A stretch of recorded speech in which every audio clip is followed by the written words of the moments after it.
IRA 법안까지 건드리게 된다고 하면 더욱더 악재들은 많이 몰려오지 않을까 생각을 하는데, 감히 말씀드립니다만 2차전지 섹터 같은 경우는 그래도 단기 바닥을 잡는 과정에 있다라고 좀 말씀드릴 수 있을 것 같습니다. 아무리 악재가 나오다 하더라도 주가가 하방 경직성을 가지게 된다고 하면 결국 그거는 바닥이라고 보면 되거든요. 단기 바닥에 대한 부분은 충분히 잡을 수 있다라고 생각이 들고 있고요. 그런 측면에서 4월부터 종목들이 반등을 보여주는 것 자체가 증거가 아닐까 생각은 하고 있습니다.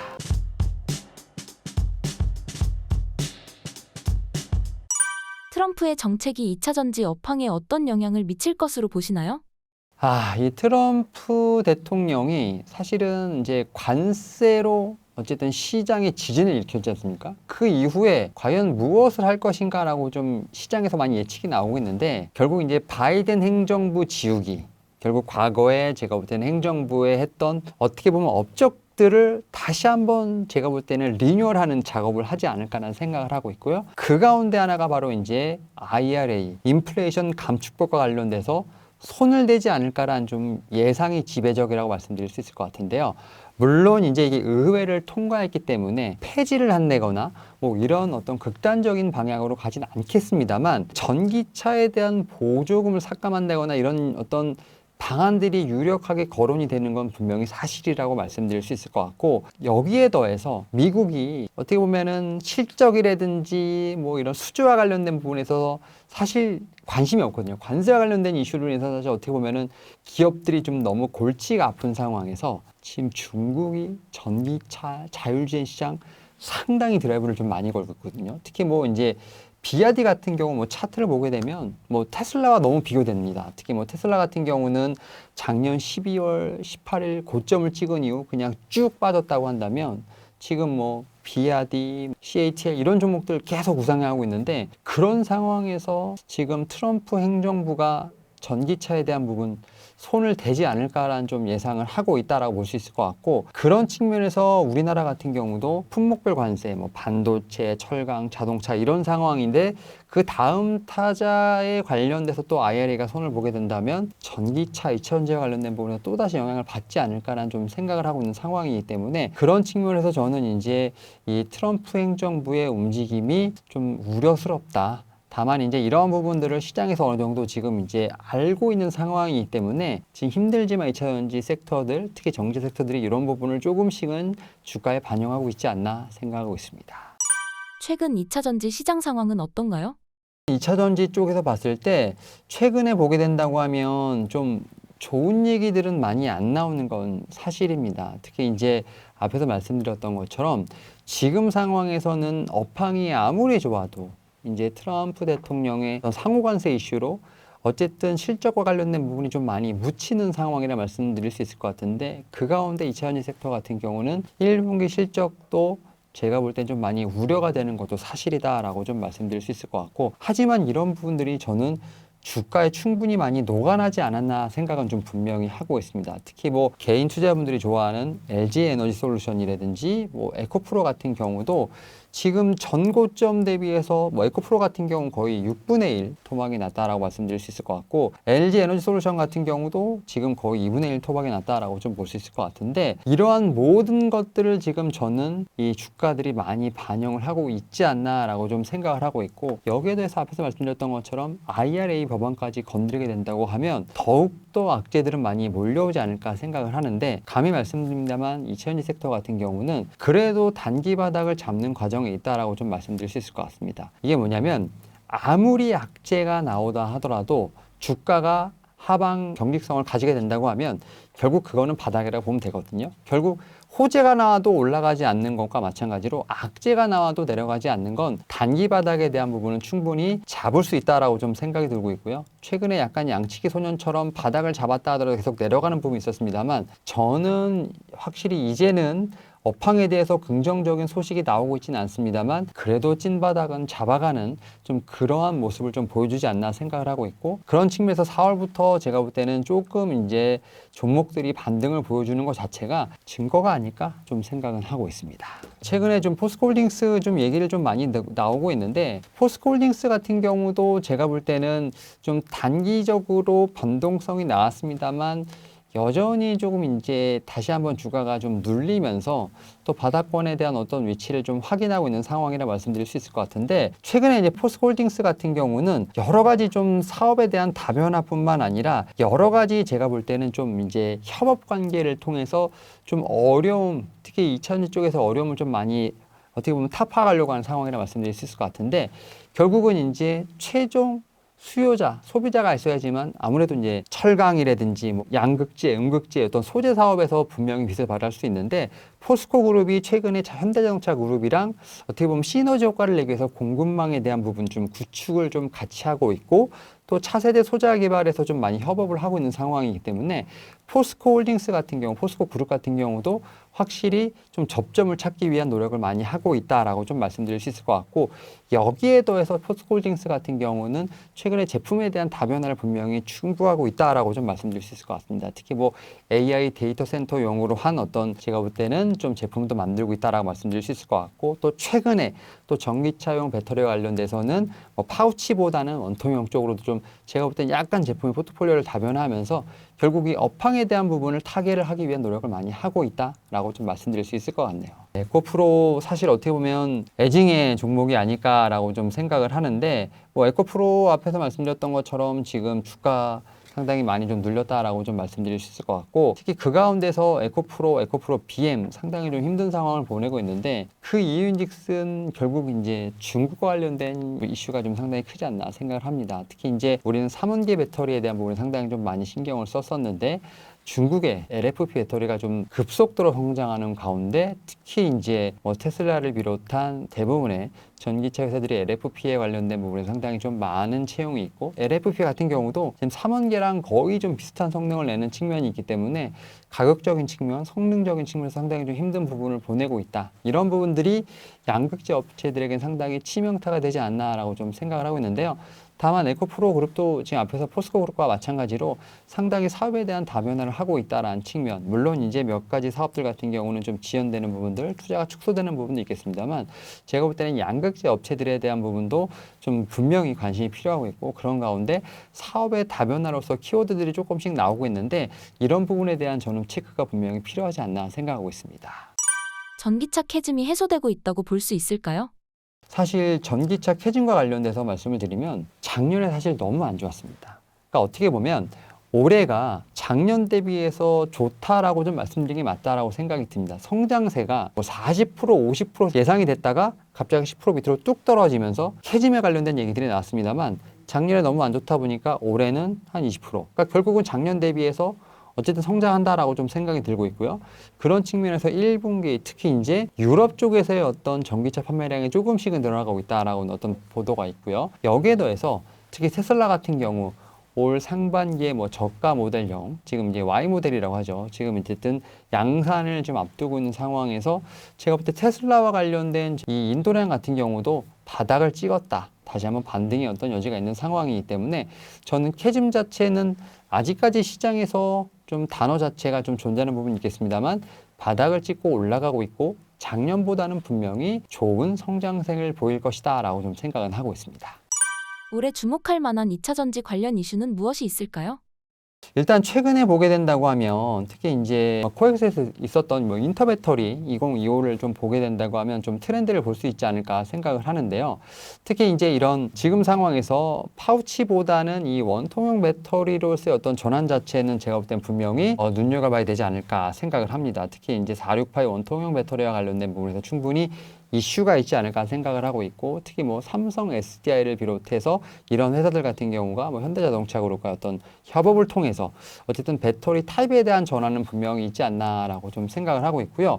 여기에 더해서 ESS와 관련된 부분들이 또 하나의 좀 키워드로 떠오르고 있다라고 좀 생각이 듭니다. 특히 ESS를 통해서 배터리 생산에 좀 캐파가 많이 좀 늘어나고 있다라고 좀 생각이 드는데, 결국 ESS 시장 같은 경우는 신재생뿐만 아니라 또 AI 전력 수요와 관련돼서도 제가 볼 때는 한 몫을 차지하지 않을까 생각하면서, 배터리 타입에 대한 변화, 여기에 또 ESS 시장에 대한 개화까지도 제가 볼 때는 좀 두 가지 키워드로서 2차전지 시장을 좀 체크해 볼 필요가 있지 않을까 생각하고 있습니다. 최근 테슬라의 상황은 어떤가요? 테슬라 1분기 실적이 좀 발표가 됐는데 테슬라 1분기 실적 상당히 좋지 못했습니다. 왜냐면 모든 카테고리, 뭐 흔히 말해서 레비뉴라든지 EPS라든지 다 컨센서스를 하회하는, 제가 볼 때는 상당히 좋지 못한 실적을 발표했습니다만 지금 사람들의 머릿속에는 1분기 실적은 거의 없습니다. 결국 컨퍼런스 콜에서 일론 머스크가 어떤 말을 했냐가 상당히 중요하다라고 좀 생각이 들고요. 특히 이제 일론 머스크가 이런 말을 했죠. 나 이제 돌아갈래. 그래서 더지에서 이제 조금씩은 손을 떼면서 5월 정도 되면 아마 지금 테슬라로 완벽하게 복귀할 수 있지 않을까라는 얘기가 좀 나오고 있습니다. 결국 이제 뭐 더지에 관련된 일을 합니다만 많이 줄이고요. 그런 측면에서 투자자들이 가장 듣고 싶었던 어떤 그런 발언 이런 게 아니었을까 생각합니다. 그런 측면에서 봤을 때 저는 사실 이제 최근에 1분기 실적에 대한 부분도 어떻게 보면 모멘텀이 있었습니다만 그 부분보다는 오히려 일론 머스크가 현업으로 다시 복귀한다는 부분들, 이런 부분들이 좀 의미가 있지 않나 생각을 하고 있고, 물론 주가 자체는 작년 12월 18일 이후로 거의 제가 볼 때는 거의 뭐 한 40% 정도 조정을 받았죠. 다만 이제 지난주 컨퍼런스 콜 이후에 조금씩 다시 한번 주가의 고점을 올려가는 상황이다 보니까 오히려 지난주에는 상당히 좀 상승률이 좋았습니다. 오히려 지금 나스닥을 이끄는 하나의 좀 원동력이 되지 않나 생각이 드는데, 결국 나스닥의 어떤 그런 좀 중요한 종목 중에 하나인 테슬라가 이제는 다시 한번 좀 바닥을 잡아가면서 상승에 대한 어떤 예열을 지금 하고 있지 않나 생각을 하고 있습니다. 올해 테슬라에 기대해 볼 만한 호재는 무엇인가요?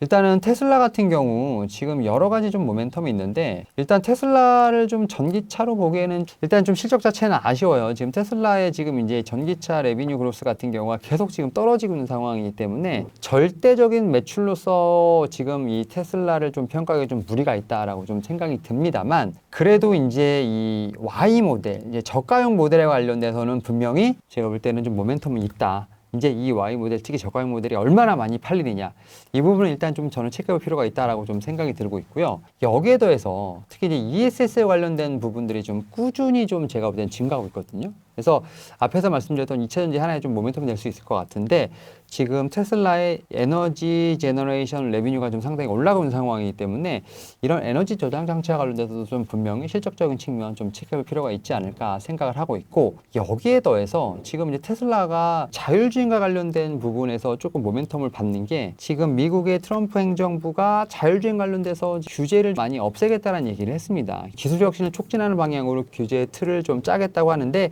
이런 부분들이 어떻게 될지에 대한 부분은 좀 체크해볼 필요가 있습니다만, 하나의 모멘텀은 FSD와 관련되는 부분들, FSD를 좀 사용하신 분들은 거의 신세계라고 합니다. 뭐 우리나라에 많이 전해지지 않습니다만, 이런 부분들이 좀 상반기에 좀 구체적인 모멘텀으로서 작용할 수 있지 않을까 생각을 하면서 테슬라와 관련된 모멘텀이 지금 하나둘씩 좀 올라오고 있지 않나 생각하고 있습니다. 테슬라의 옵티머스에 대해 어떻게 보고 계신가요?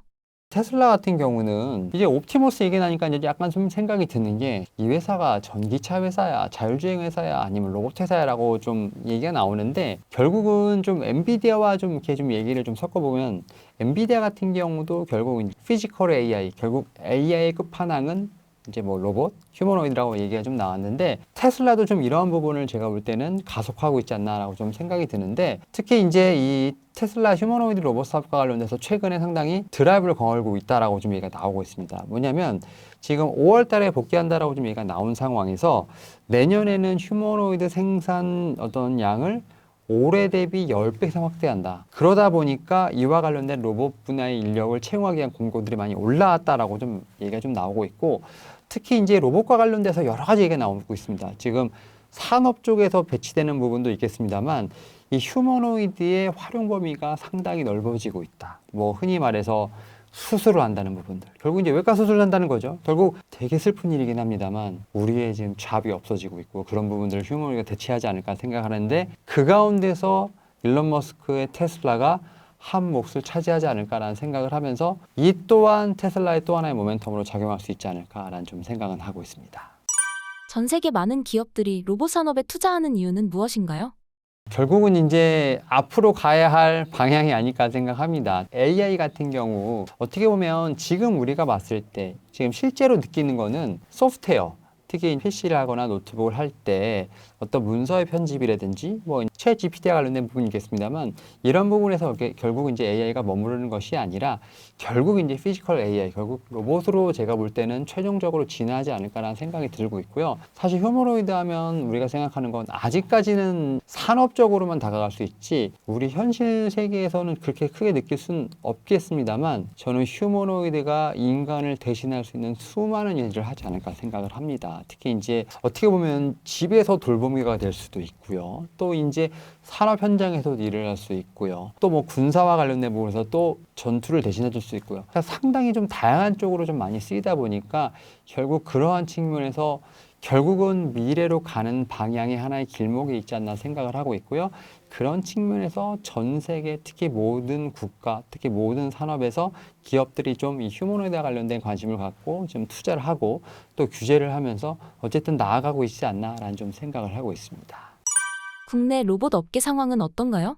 미국이라든지 중국과 관련돼서는 봤을 때는 조금 뒤처진 부분이 좀 없지 않아 있지 않나라고 좀 생각을 합니다. 아무래도 국가적인 이니시에이티브 같은 경우도 약간 좀 부재한 상황이라 말씀드릴 수 있을 것 같고 그런 측면에서 가야 할 방향성은 좀 뚜렷하나 아직까지는 개발 단계가 좀 많이 미숙하다라고 생각이 들고 있고요. 다만 저는 여기서 두 가지에 대한 부분을 좀 주목해 볼 필요가 있지 않을까 생각을 하는데 첫 번째로는 미국이 지금 딥시크와 관련된 부분들 이와 관련돼서 어쨌든 중국을 상당히 견제하고 있고 특히 이제 AI의 어떤 패권 전쟁이 시작된 상황이기 때문에 그와 관련돼서 뭐 중국의 로봇 자율주행 헬스케어와 관련된 부분들을 미국에서 분명히 좀 제재하지 않을까. 그런 측면에서 저는 미국 시장에서 우리나라의 어떤 기회는 분명히 있지 않을까 생각합니다. 이런 기회를 살릴 수 있는 제가 볼 땐 조건이 있는 상황이고 두 번째로는 지금 우리나라 정부가 아직까지는 좀 제가 볼 때는 선거를 치러야 되는 부분이 있겠습니다만 새로 들어온 정부 같은 경우도 이런 AI, 로봇과 관련돼서 분명히 큰 이니시에이티브를 좀 걸지 않을까 제동을 걸지 않을까 생각합니다. 결국 가야 할 길이기 때문이죠. 그러니까 결국은 정부 주도의 R&D에 대한 부분들이 좀 본격적으로 드라이브를 걸게 된다고 하면 첫 번째로 말씀드렸던 미국에서의 어떤 기회를 잡을 수 있는 좀 그런 긍정적인 어떤 부분도 있지 않을까 생각합니다. 다만 앞에서 말씀드렸던 것처럼 아직까지는 어떤 숫자라든지 기술로서 완벽하게 좀 보여지는 부분이 없기 때문에 좀 가야 할 길은 멀다. 라고 좀 말씀드리는 게 맞지 않나 생각하고 있습니다. 성장주와 관련된 어떤 종목들 안에서 좀 순환매가 돈다라고 생각을 하고 있고 그런 측면에서 로봇 관련된 지금 섹터는 한 3월달, 한 2월달에 상당히 좋은 모습을 보였습니다만 지금 상황에서는 살짝 이제 조금 시장의 관심에서 멀어지지 않았나 생각을 합니다만 결국 순환매는 돈다라고 좀 말씀드릴 수 있을 것 같고 AI와 관련된 부분에서 다시 한번 제가 볼 때는 시장에 관심이 오게 된다고 하면 그 순환매를 타지 않을까 생각합니다. AI 같은 경우도 하드웨어 여기에 더해서 인프라 그 다음에 소프트웨어로 좀 넘어가는 것처럼 제가 볼 때는 이런 어떤 사이클이 계속 돌게 된다고 하면 그 가운데서 로봇, 휴머노이드 같은 경우도 하나의 사이클을 차지할 수 있지 않을까 생각을 하면서 지금은 한 바퀴 좀 사이클이 돈 상황, 그 상황에서 좀 시세가 좀 나온 상황이고 오히려 좀 차익 실현 매물이 나왔는데 저는 이제 다시 한번 좀 AI 사이클이 돌게 된다고 하면 로봇도 그 순환매의 한 축으로서 봐야 되지 않을까라는 좀 생각은 하고 있습니다. AI 관련돼서 로봇 같은 경우도 좀 충분히 좀 주도 섹터가 되지 않을까라는 좀 생각은 하고 있고 다만 이제 앞에서 말씀드렸던 것처럼 우리나라 같은 경우는 아직은 뭐 휴머노이드 관련돼서 특별하게 두드러지는 종목들은 좀 많이 없다라고 좀 생각이 들고 있고요. 여전히 좀 산업용에서 봤을 때는 아직까지는 좀 두드러지는 종목도 많이 없다라고 볼 수 있을 것 같은데 다만 뭐 레인보우부터 시작해서 뭐 두산 로보틱스 같은 좀 대기업들이 로봇에 대한 부분에서 상당히 좀 신경을 많이 쓰면서 이와 관련된 투자를 하고 있는 상황이기 때문에 그 안에서 저는 모멘텀을 찾을 수 있지 않을까라는 좀 생각을 하고 있고요. 아직까지는 휴머노이드와 관련돼서 저는 이제 현대차 그룹의 보스턴 다이내믹스가 좀 상당히 좀 눈에 띄긴 합니다만 그건 어쨌든 해외라고 말씀드릴 수 있을 것 같고 국내에서는 일단 대기업을 중심으로 한 제가 볼 때는 투자를 좀 체크해 볼 필요가 있지 않을까 생각을 하고 있고 여기에 더해서 너무 이제 하드웨어 쪽만 보는 것이 아니라 소프트웨어 쪽 결국 로봇도 제어를 해야 되니까 그와 관련된 뭐 자율주행 시스템과 관련된 쪽도 저는 이제 좀 부각을 받을 수 있지 않을까 생각을 하면서 결국 하드웨어 또 여기 또 애프터마켓 또 소프트웨어 이런 쪽을 좀 키워드를 나눠가면서 보게 된다고 하면 분명히 이 안에서도 주도주가 좀 나오지 않을까 생각하고 있습니다. 신사임당 구독자분들께 한마디 부탁드립니다. 제가 오늘 좀 미국, 그 다음에 한국, 또 여기에 대해서 섹터별 종별로 좀 많은 말씀을 드렸는데, 제가 볼 때는 이런 부분들이 좀 투자를 하시는데 하나의 좀 인사이트가 돼서 가이드가 됐으면 좋겠다라는 좀 말씀을 드릴 수 있을 것 같고요. 제가 앞으로도 지금 어떤 매크로적인 부분들 또 마이크로적인 이슈들을 좀 계속 팔로우를 하면서 투자에 상당히 좀 도움이 될 만한 좀 큰 그림을 좀 계속 같이 한번 그려나갔으면 하는 마음을 가지면서 이 방송을 좀 마치도록 하겠습니다. 감사합니다.